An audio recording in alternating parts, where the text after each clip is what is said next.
Bonjour à toutes et à tous, bienvenue pour cette émission consacrée à un petit test matériel. Avec Adrien, donc du magasin Concept Store Photo de Rennes, nous avons testé le RX100 Mark IV Compact Expert, donc de chez Sony. On vous a préparé une petite présentation qu'on vous envoie tout de suite.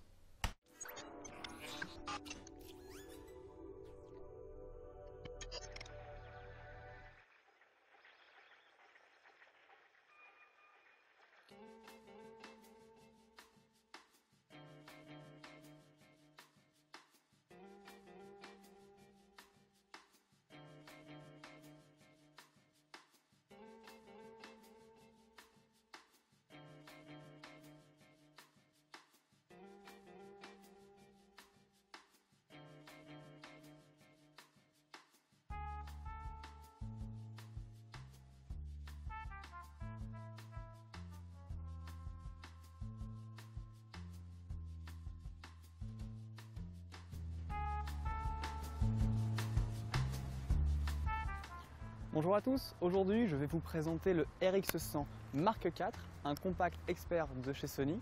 C'est un capteur 1 pouce qui fait 20,1 mégapixels. L'optique est fournie par Zeiss, c'est un 24-70 ouverture 1.8-2.8. Aujourd'hui on a un temps un petit peu nuageux, mais on va quand même voir ce qu'on peut obtenir de lui.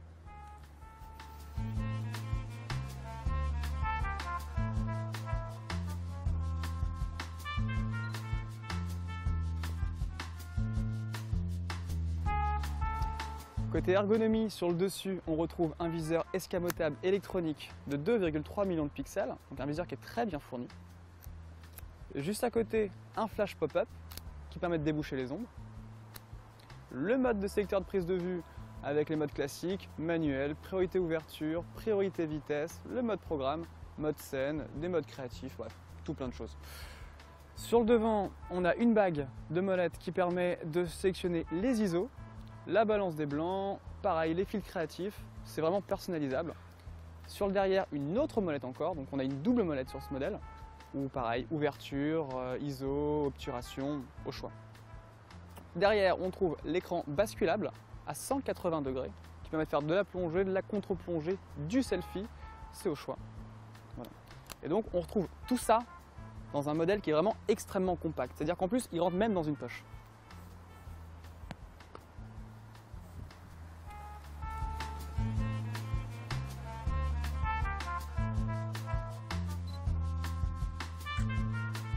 D'un point de vue qualité-image, le 24-70 1.8-2.8 fourni par Zeiss se marie très bien au capteur 1 pouce.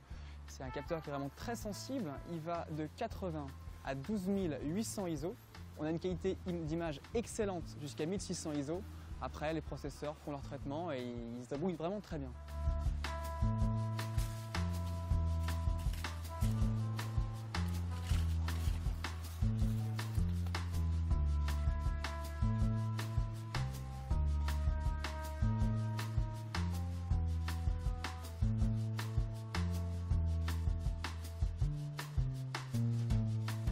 Côté vidéo, cet appareil super compact propose de filmer jusqu'en 4K à 24 images par seconde. Il propose aussi de filmer à 1000 images par seconde, c'est-à-dire du coup qu'on peut obtenir des ralentis jusqu'à 40 fois. Je ne sais pas si vous imaginez, mais c'est vraiment quelque chose de très lent qu'on va avoir. On peut vraiment décomposer des mouvements de manière extrêmement fluide. C'est super bluffant. De plus, il propose de photographier en même temps qu'on filme, à 17 mégapixels. Et ça, c'est pas mal. À la différence du coup d'extraire une image en 4K, qui n'est pas forcément toujours de très grande résolution, on peut vraiment avoir une image excellente, le tout en filmant. Le tout vraiment dans un format extrêmement petit.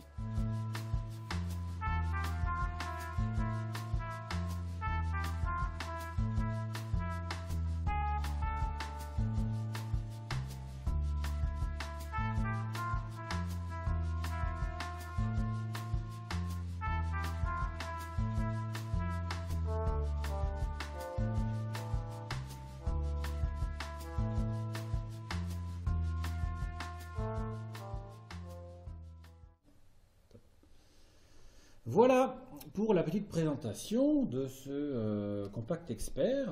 Donc là, c'était un petit peu la fiche technique pour voir un petit peu les caractéristiques caractéristique principale. C'est ça.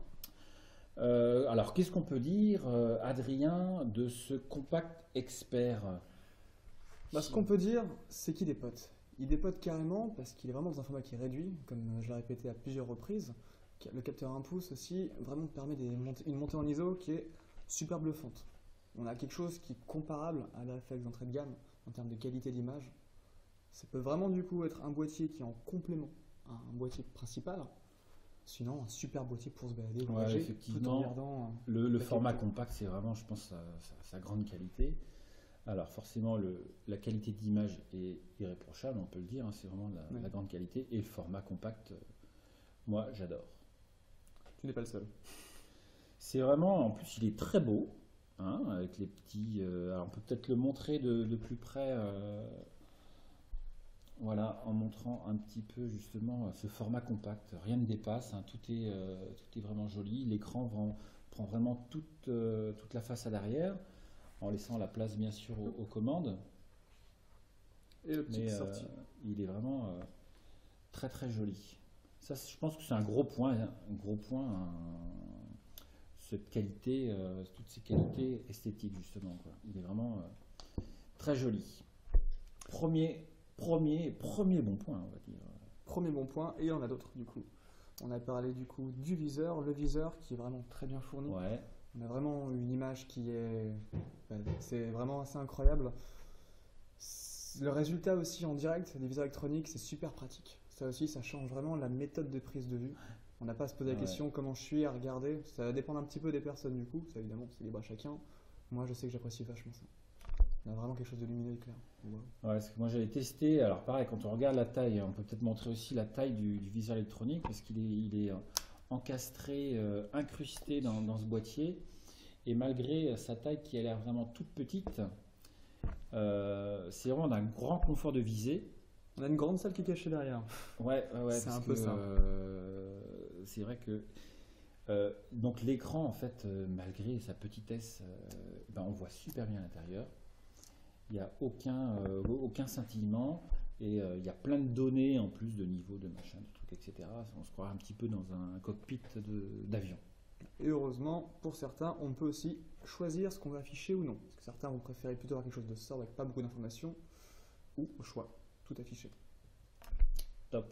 Donc viseur électronique, top. Et puis pareil, comme toujours bien incrusté, enfin bien, comment on dit déjà ? Les volumes sont bien occupés. C'est ça. C'est vraiment incroyable là-dessus. Donc après, viseur, l'objectif. L'objectif du coup, par Carl Zeiss, c'est du coup 24-70. Ça peut peut-être déplaire à certains. Il faut conserver une qualité d'optique bonne pour ce genre de taille de capteur. On peut difficilement faire mieux. Et du coup, on va regarder quelques images qu'on a faites lors de la présentation. Alors, on peut voir que c'est vraiment sympa. Donc par exemple, alors qu'est-ce qu'on peut voir? Si, donc ça, bon, on a été faire un tour sur les quais de la Vilaine. Ah oui, la fonction panorama, bon, c'est vrai que tous les appareils maintenant le font. C'est ça. Et il est assez facile d'utilisation, hein, parce qu'il suffit de balayer, maintenir en fonction. Ouais, j'ai besoin de bouton, cloc, bam. Bon, c'est cool. Ouais, c'est ça. Il est là sous la main quand on a envie. Rapide, efficace. Bon, après là, c'est pas des photos d'art, bien évidemment, mais ça permettait de jauger de la qualité optique. C'était pour ça qu'on avait choisi un petit peu cette photo-là. Justement, une grande profondeur de champ et puis des détails vraiment sur tous les éléments. De la photo très classique. Là, un peu moins du coup. Alors ça, c'était justement pour tester la profondeur de champ, justement sa grande ouverture, un 8 de 8 maximum. Donc je vous remets l'image. Donc très courte profondeur de champ avec des beaux flous d'arrière-plan justement, donc qui témoignent de l'ouverture et de la faible profondeur de champ malgré, on va dire, la taille du capteur, parce que on reste quand même sur des capteurs qui sont qui sont loin du grand format. Et... Loin, ça c'est sûr. On est presque un peu plus de 2 fois plus petit, voire même 3 fois plus petit. Ouais. Il n'empêche que on arrive quand même à avoir du flou. Ouais, donc ça, sympa quand même. On peut en faire. Encore du bon bout. Côté de la péniche, celle-ci, bah, du coup, on peut en parler de celle-ci. Au niveau de l'optique, du coup, ce qui est vraiment sympa, c'est que même sur les bords, on a une qualité d'image qui est bonne, on a encore un bon piqué. Chose que certains objectifs vont pas forcément tenir dans les bords. Vraiment, c'est ça, quoi. Un compact qui garde une excellente qualité optique dans tous les bords. C'est pour ça, du coup, un objectif qui va être court et qui va être excellent du début à la fin. Et ça, c'est très important. C'était vraiment le créneau de cette optique-là. Hop. Ah, les fameux canards, un très célèbre canard. Coin. Les péniches juste à côté du mobilet. On peut voir en fond. Voilà, donc quelques photos, je suis à la fin ou pas du coup. Donc c'est, oui, quelques photos pour montrer un petit peu les qualités donc, de ce compact expert. Des photos du coup classiques, mais voilà, c'est ça, des scènes du quotidien, qu'est-ce qu'on peut en avoir? Voilà, ce qu'on vient de voir précédemment. Sur la grande. Voilà. Ok, donc on avait parlé de l'objectif. Et donc, alors là je prépare pour tout de suite. On peut refaire un petit point au niveau de l'ergonomie du coup. Les commandes que j'avais présentées dans la vidéo de présentation, ils sont montrer un petit peu plus du coup en grand. Voilà. C'est du coup cette première molette qu'on a juste ici. Et la deuxième qu'on a là, qui peut donc faire le zoom ou l'obturation, l'ouverture, voilà, tout ça est donc personnalisable. Ah oui, moi j'avais beaucoup aimé le fait de pouvoir justement personnaliser. Alors toi tu avais choisi justement les ISO je crois. Les ISO, parmi les ISO, moi j'avais choisi plutôt l'ouverture pour avoir un accès tout de suite. Hein, et donc ça rappelle le bon vieux temps. Enfin moi j'ai travaillé avec l'argentique et c'est vrai que je travaillais avec la bague d'ouverture de diaphragme. Chacun a sa sauce. Bah, c'est ça. Voilà. Donc, mais bon, l'avantage, c'est qu'on peut forcément l'adapter à sa sauce. Tout à fait.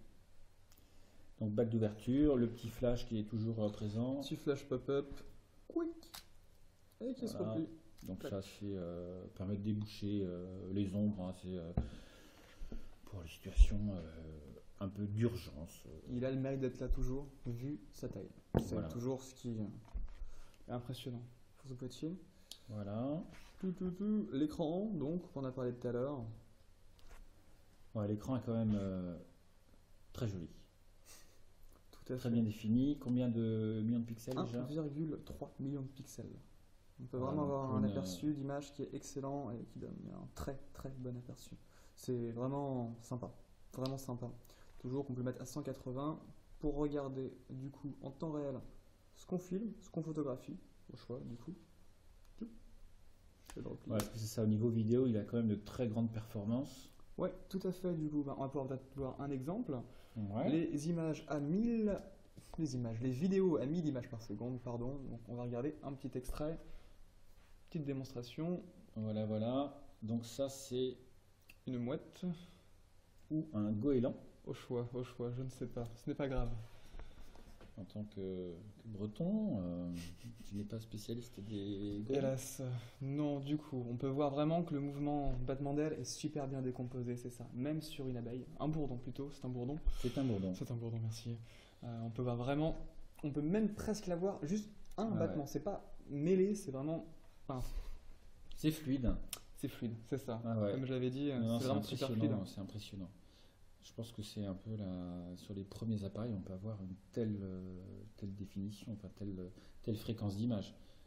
Au tout public, pouvoir le faire, il n'y en a pas forcément beaucoup à faire autant d'images. Pouvoir le faire avec un compact, c'est quand même exceptionnel, d'avoir 1000 images secondes.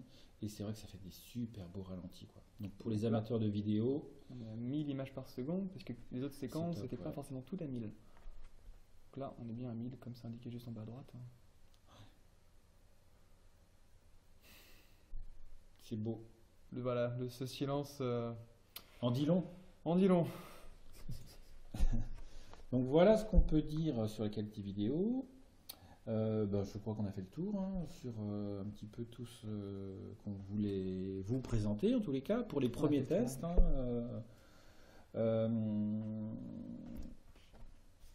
Du coup, on va pouvoir vous dire à bientôt. Et donc, on vous dit à bientôt. Tout court.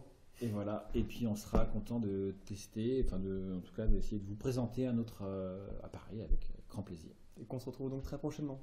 Merci d'avoir regardé et à bientôt. Merci beaucoup. On peut refaire juste la fin. Ouais, côté fin, c'était Bon, la news.